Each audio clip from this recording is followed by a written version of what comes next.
There are three things you need to know in this video, or actually in this life. There's three basic things. There's beliefs, there's traits, and there's skills. So let's jump into it.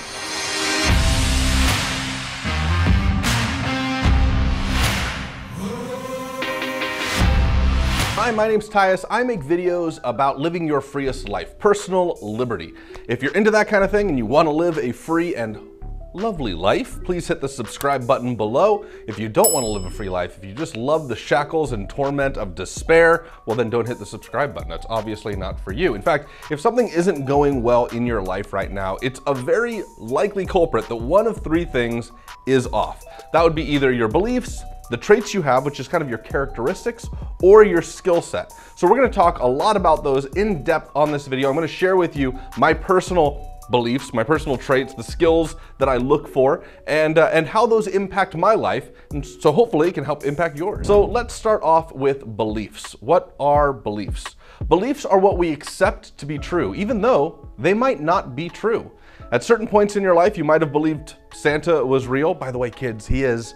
But at a later point, you might go, not real anymore. So your beliefs can change. The tricky thing about beliefs is that you only question the beliefs that you find questionable. The things that you've really locked in and decided this is 100% true, well, you never question those. And that's why beliefs can be so dangerous if you lock in the wrong belief. Beliefs include things like your values, your priorities, the rules you set about the life you live, what you choose to focus on, and even your motives. So I'll start off by sharing some of my own beliefs, things that I hold dear. And one of the subcategories of beliefs is values. So I have three primary values. The first of which is liberty, living a free life. I believe it is possible. I try and live it myself all the time, and I try to teach other people how to do it themselves. That's what this channel is all about, liberty, growth.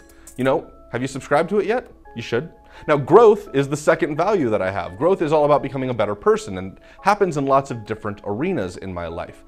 But then the third value is that of contribution, giving back to other people. And I find that when I give back, I grow as a person. And when I grow as a person, I have more to contribute to other people. If you've watched my channel for a while, you'll notice that I have a tattoo that wraps around my body. It has some code in it. And if you deconstruct that, if you decode the code, it says grow to contribute and contribute to grow, which is kind of my little catchphrase for myself, my little moral stance on what I want to do with my life. So that's how deeply ingrained these beliefs are for me. They're something that I will print on my body. Now, another area of beliefs that are really important to me is that of priorities. The things that I prioritize in my life. There are four categories of my priorities. They are cognitive, what goes on inside of my brain; conditioning, which is the health and vitality of my body; connections, my relationships; and the fourth is my capital, which is going to be my resources, my money, my finances.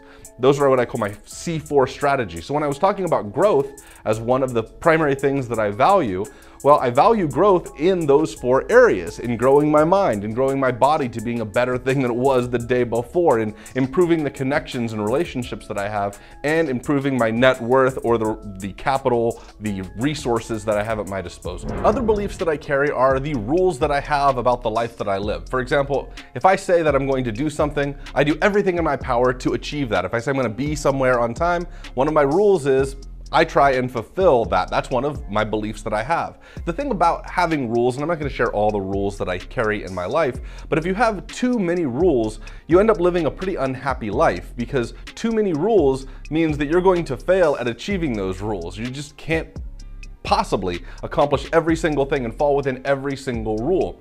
On the other hand, if you have too few rules, your life becomes kind of chaotic and disorganized. So there's a balance in life. If you find yourself feeling overwhelmed, stressed, feeling like you're failing all the time, it's probably because you have got too many rules that you're trying to match. And if you find your life too chaotic and, you know, a little anarchistic, which nothing wrong with a little anarchy, but if there's too much of it where you just feel like your life's falling apart, maybe you don't have enough rules put in place.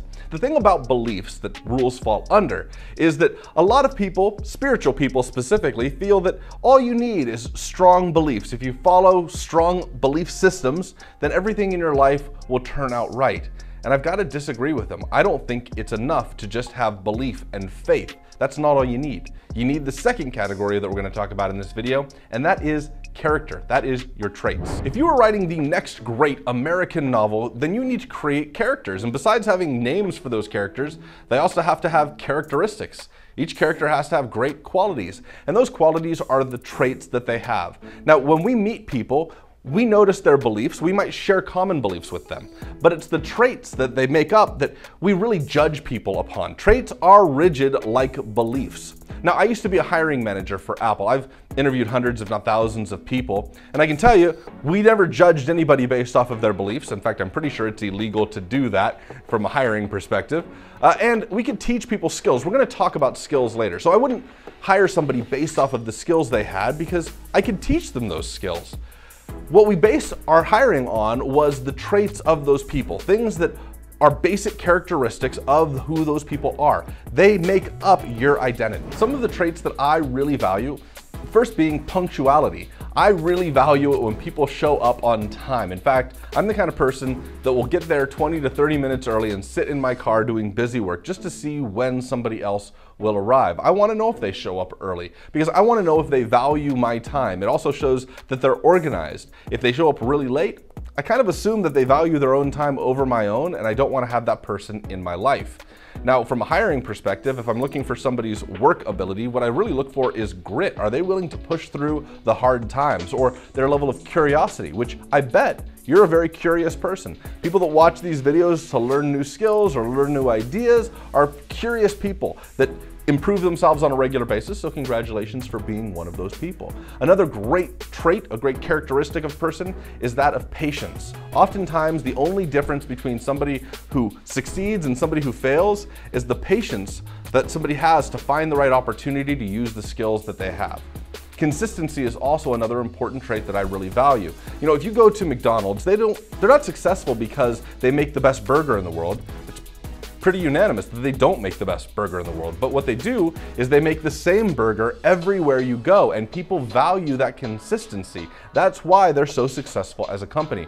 And then lastly, I'll say, as far as traits are concerned, is focus. For me, focus is really important because most time is wasted in transitioning between one task and another. So I really value the focus that people have. And that last area of this trifecta of life that we're talking about is that of skills. Now, compared to beliefs and traits, skills are very, very flexible, but I can't tell you what skills to go after because everybody's different in what they're interested in. However, skills have some interesting characteristics about them that are unique from just about anything else.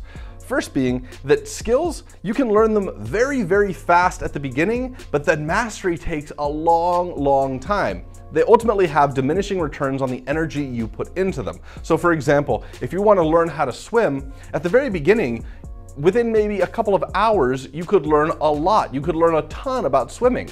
But when you start getting into mastery of swimming, when you want to be the best in the world, it takes incredible amounts of energy to shave fractions of a second at the end of it. So there's this diminishing returns. It's really easy to get a basic understanding. However, the returns on your investment in energy come all at the end.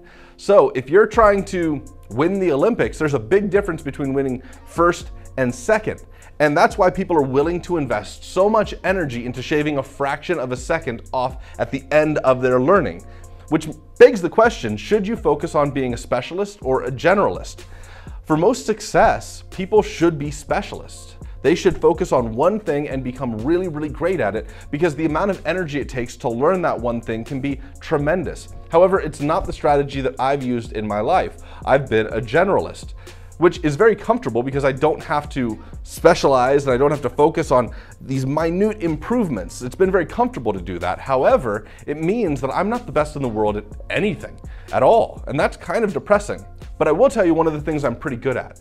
I've learned to generalize in more areas than most people. So you can specialize in being a generalist by knowing a ton of little things about a lot of stuff. And that's been my personal strategy in life. Now comment below on what your strategy is because I would love to learn about it. If you're enjoying these videos, please share them with friends, like-minded people, or those who need to see them. If you have not yet subscribed to the channel yet, do so now, and I hope to see you on the next video.